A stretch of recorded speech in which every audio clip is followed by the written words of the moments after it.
Hi, this is Sandra Henry Stocker, author of the Unix as a Second Language blog on Network World.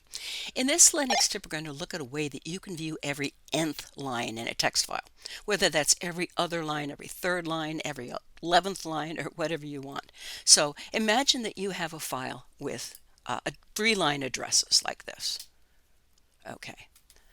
We have the name, we have the street address, and then we have the city and state and zip code. Okay, so we want now to just look at every third line, so we could use a command like this. NR means that the line number, the record number, and we're dividing it by 3, so anytime the result is 0, we'll get the address displayed. And so we get just the city, states, and zip codes. And let's see, you can also use a tail command if you want. To just look at a portion of the file. So you don't have to look at the whole file. You can use commands to send a portion and it will still work.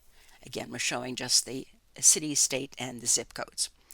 Oh, well, that is your Linux tip for using awk to display every nth line in a text file.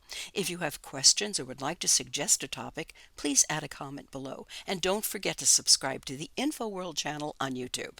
If you like this video, please hit the like and share buttons. For more Linux tips, be sure to follow us on Facebook, YouTube, and networkworld.com.